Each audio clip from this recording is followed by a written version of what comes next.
Good morning, good afternoon, depending on your time zone.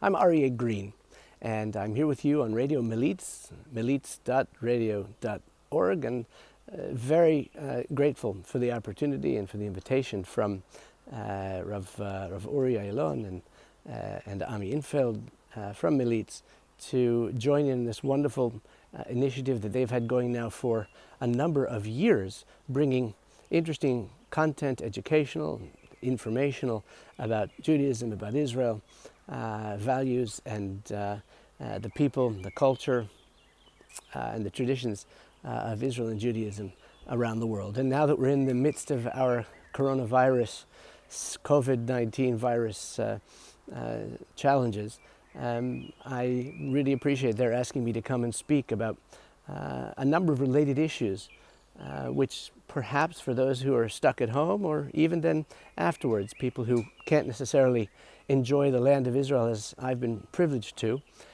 can enjoy and can appreciate and vicariously walk with me through the land of Israel as we discussed all sorts of issues related to both Israel, our history, the geography, the people of Israel, and the issues that I discuss in my book, My Israel Trail. When I hiked the Israel Trail, this is the only plug I'll make for the book. My Israel Trail was written about my hike on the Israel National Trail, 1,000 kilometers from the south of Israel, the tip of Israel in Eilat, through the Negev Desert, the Jerusalem Hills, and up to the north and the border with Lebanon along the coast from Caesarea down to Tel Aviv, and then inland across the length and the breadth of Israel, which I did about 6 years ago in 2014 as I was beginning the process, or in the middle of the process, of healing from what was a devastating divorce. And my book is about that hike. It's about the trip itself and my experiences in all sorts of different circumstances, hiking the land of Israel for 2 months, 1,000 kilometers, all by myself, with a 50-pound pack, 25-kilo pack on my back at age 51. That's really not the usual age for hikers of the Israel Trail. You may have heard of the Israel Trail, but usually it's post-army, pre-college students who do the trail, and often in small groups.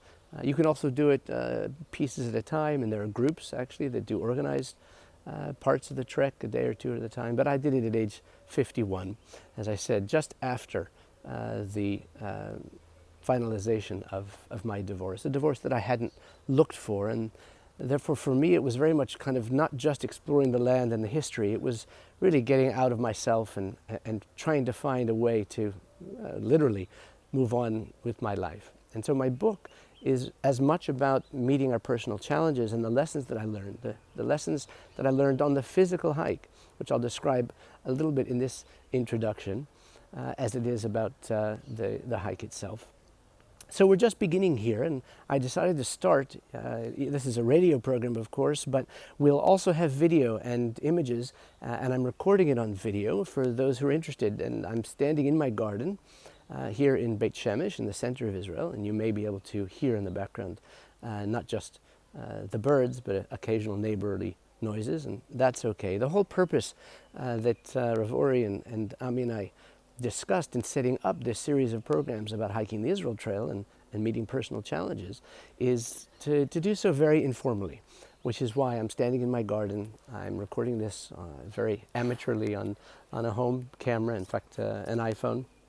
I wanted, though, to do it not like all of these other Zoom video conferences and webinars and what have you. That are, people sitting at their desks, which is fine, or in their living rooms, which I have done, but actually outdoors. And the intention with this series over the next 10 weeks is to explore different parts of the land of Israel and the different lessons that I learned on the trail, and hopefully to do so as much outside as indoors. So with the restrictions that we have today of remaining within 100 meters of our house, I can actually go behind my house into a little field, but that was a little bit cumbersome for this first introductory segment. So we decided just to do it in my garden to share with you a little bit of the sounds of the outdoors.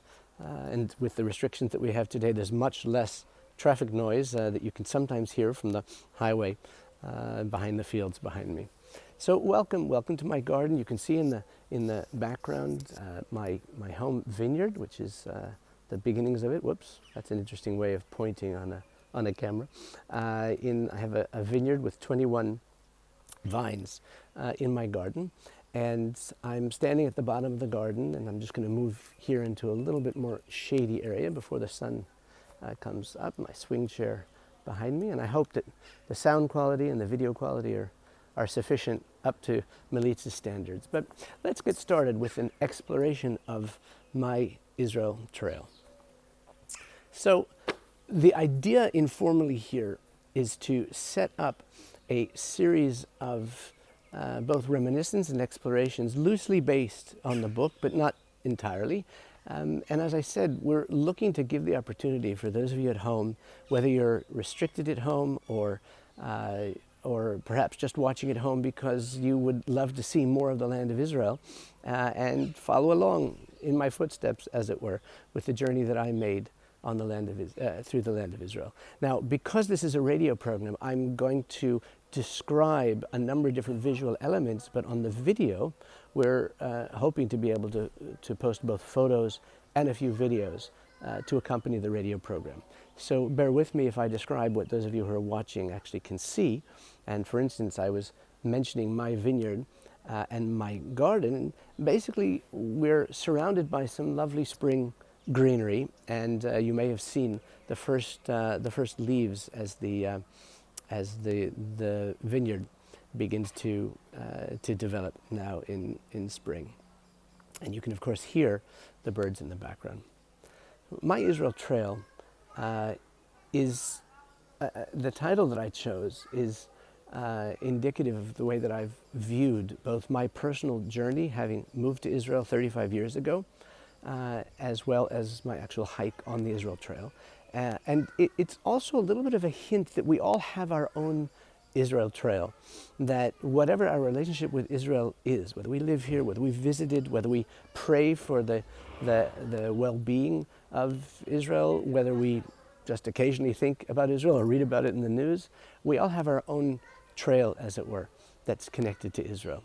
And therefore, these radio programs, the talks that I'd like to share with you, are going to relate, of course, to my journey, to my experiences, but I hope that they'll have enough universal applicability that you can enjoy them also, and hopefully perhaps share with me some of the learnings that I was privileged to come upon.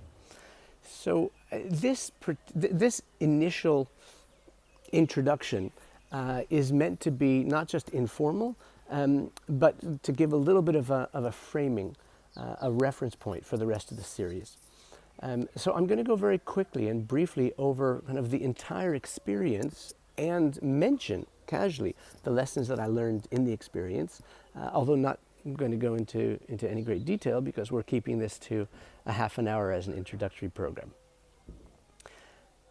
So again, I hiked. My name is Aryeh Green. I don't even think that I mentioned that at the beginning.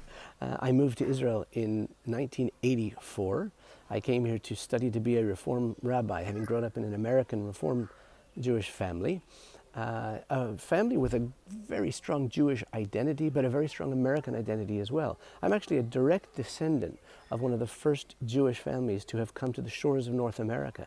My ancestors came in 1690 to Montreal, and in 1720 to New Amsterdam, as New York was called then. And my great-great-great-great-great-great-great-grandfather was known as the Patriot Rabbi, Gershom Mendeseus, the rabbi and leader of the Jewish community in New York at the time, the head of the Spanish and Portuguese Jewish synagogue, Shereth Israel, who, in fact, when the British were encroaching on New York, refused to live under British occupation, preached a fervently pro-revolution sermon, and led his congregation with the Sifrei Torah, with the scrolls of the Torah, out of New York into Connecticut. He ended up back down in Philadelphia, where he helped to start the Mikveh Israel synagogue, another very early Jewish community in pre-United States America. In fact, he was, in the end, rewarded, if you want to use that term, or at least acknowledged for his support, when he was one of the 13 clergymen who inaugurated President George Washington in 1782.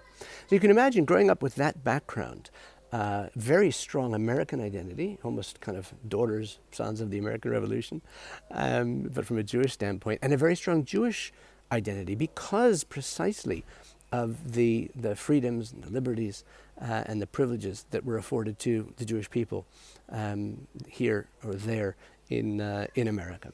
And growing up with that kind of an identity, I didn't really have Israel very much on my radar. But when I came to Israel to study to be a Reform rabbi, I discovered a number of different elements of my own identity, of our history, which I hadn't otherwise really focused on or even perhaps been aware of. And I decided at that point I became more observant, so I was no longer intending to be a Reform rabbi. And having become more observant, I also decided to throw my lot in with the Jewish people in our return to our ancestral homeland here in Israel, and became a fervent Zionist in love with the concepts of Zionism, of the return of this ancient people to our ancestral homeland as the indigenous people here.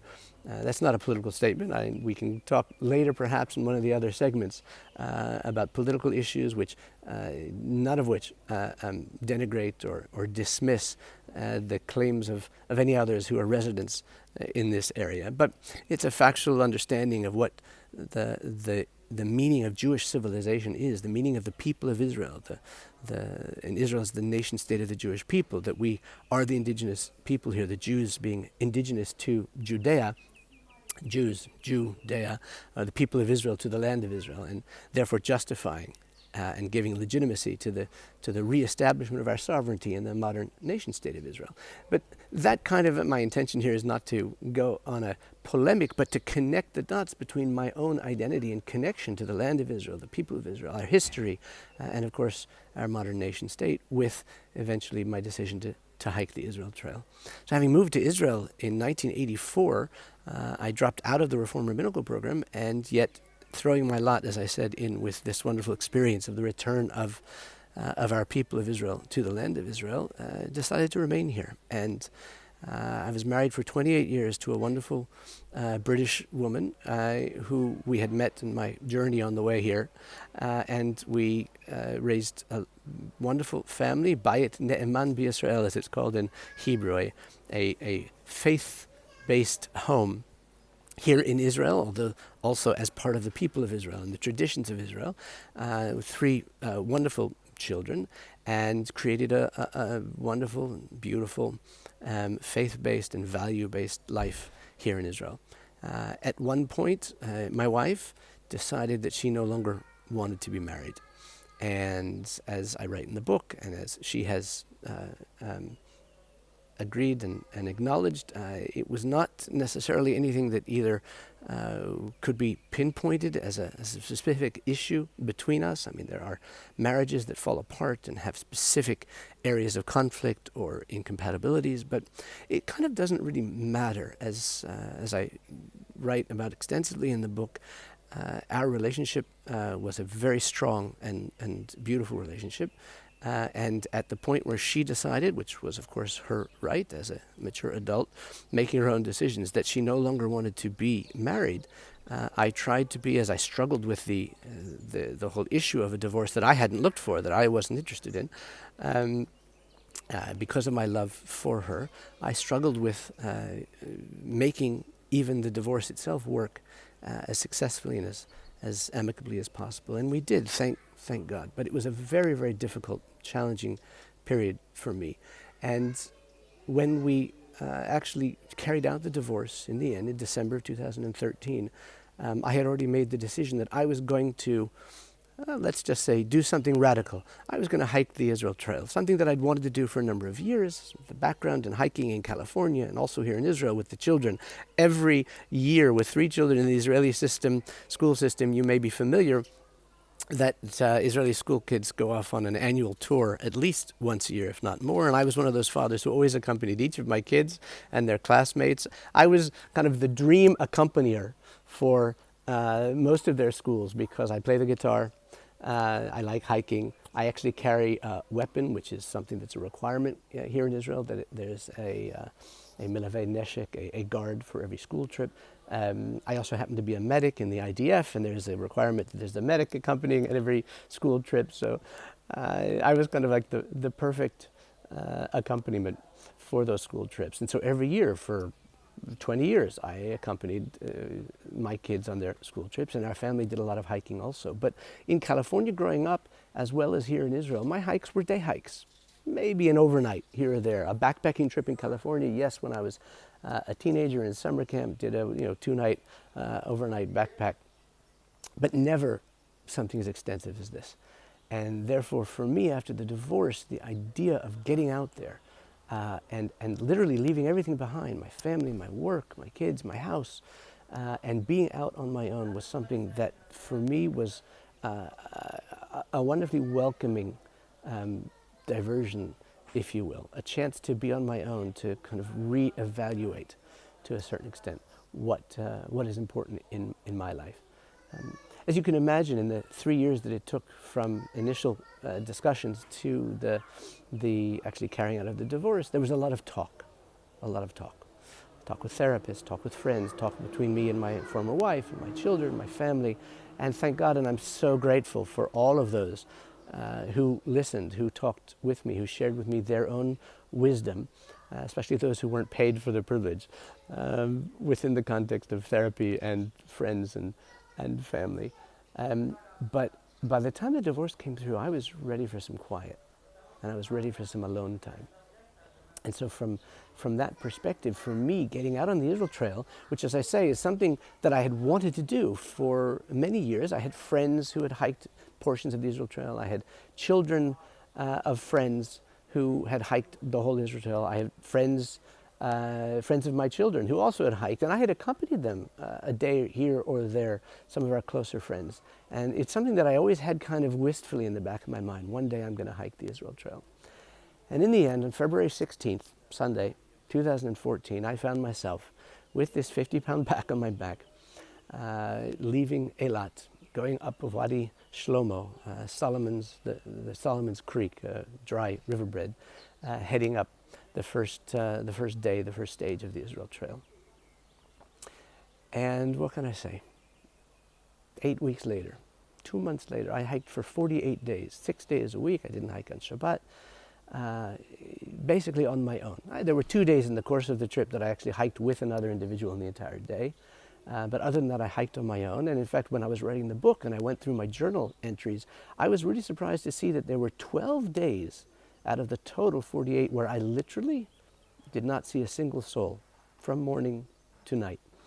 And even on the days where I did, I would pass somebody, or more likely they would pass me, because they were the younger crowd, of course, most of the hikers on the trail. And of course, you'd meet people coming towards you.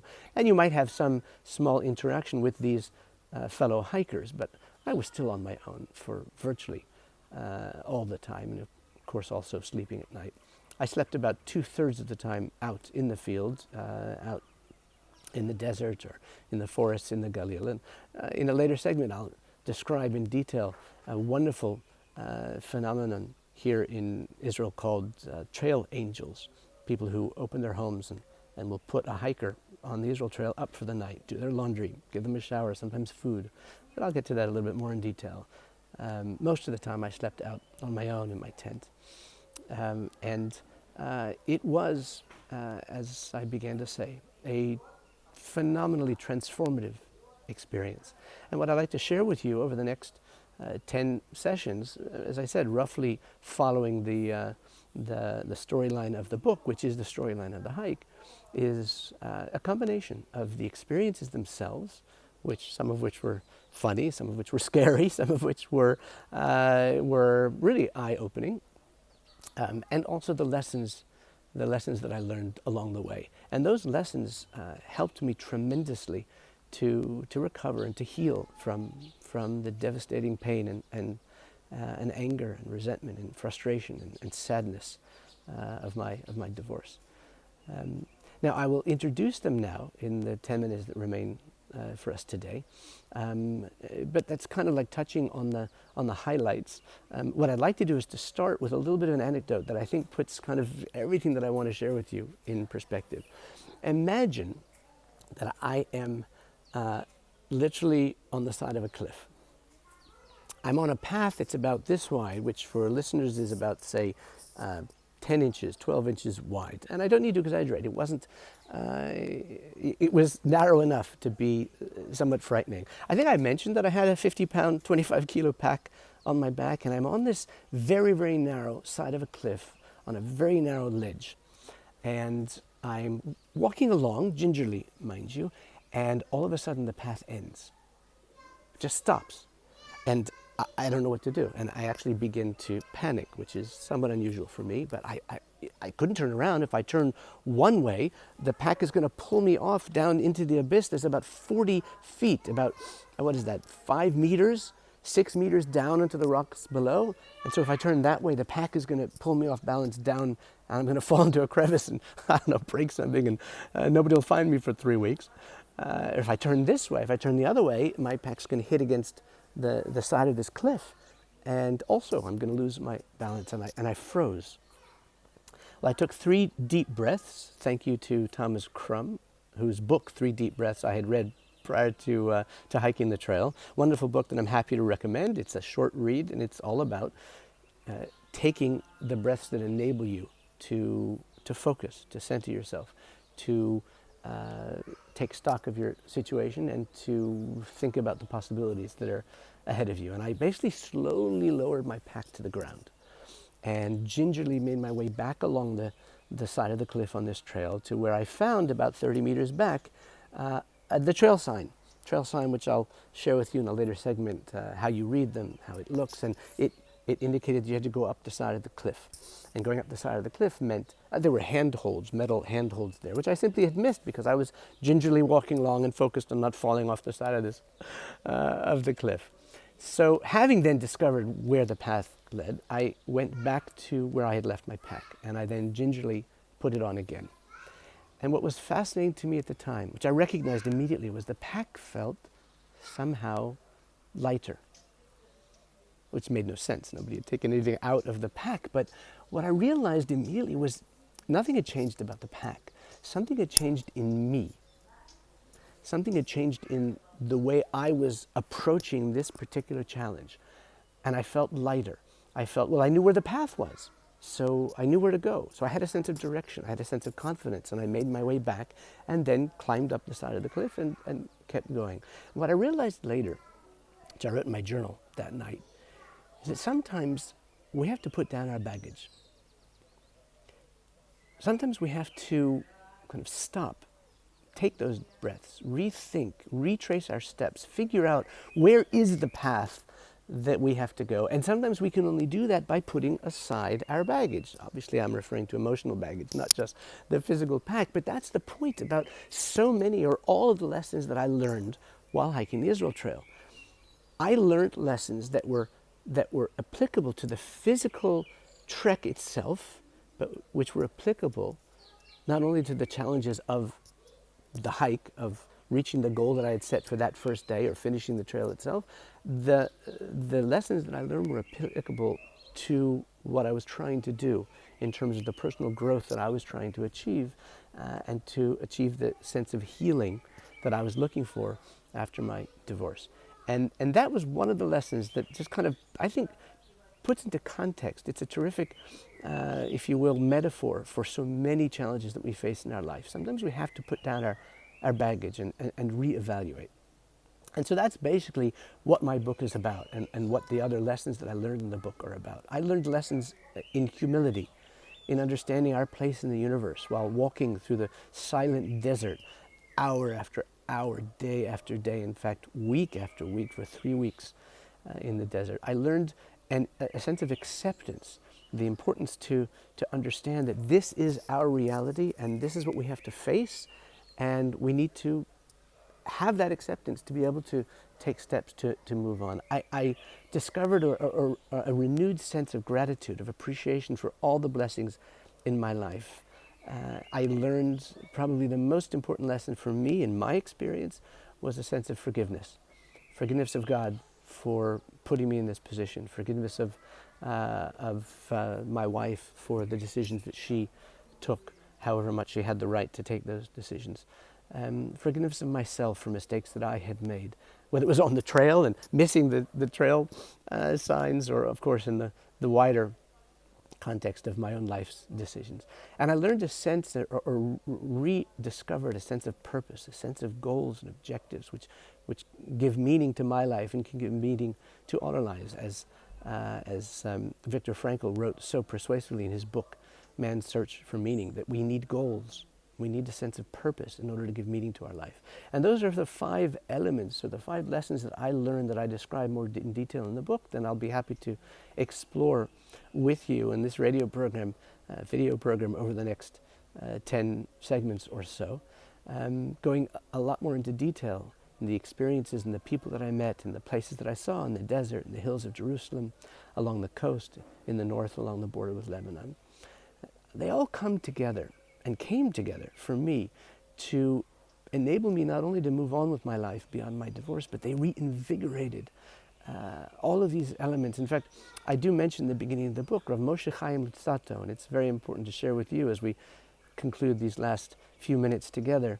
Rav Moshe Chaim Luzzatto, in his book Mesilat Yesharim, the Ramchal in his book The Path of the Just, says, nothing that I'm going to say here is necessarily new or innovative, but sometimes it's important. And I think, in my great modesty, I don't think that he's right. I think he did provide some innovative interpretations of many aspects of our tradition, but his point was sometimes we have to repeat, we have to rediscover, we have to explore again, even some of the things, the truths that we know, in order to reinforce them in ourselves. And for me, the lessons that I learned on the hike, on my trek on the Israel Trail, were very much about that.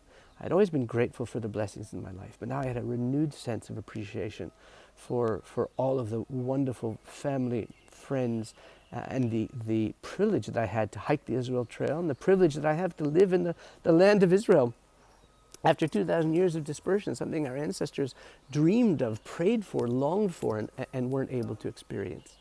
And that's true for all of the different lessons that I learned, which is why I'm hoping that this series of talks and videos will help to reinvigorate, to reawaken a sense of Zionism in all of us, a sense of appreciation and gratitude for the blessings that we have to be living in the time we're living, whether we're here in Israel or whether we visit occasionally or just think about it or pray for Israel, whether we're Jewish or Christian or Muslim or atheist or what have you, reawakening our sense of Zionism and reasserting the legitimacy of Israel and Zionism. This also kind of permeates my appreciation for the experience I had on the Israel Trail, in addition to the personal lessons that I learned that helped me, and I hope, and I've heard from others, that it has been helpful to others to face their own personal challenges. So thank you for being with us, and I look forward to sharing more of the experience again with you in the future. Thanks again for watching and for listening. All the best.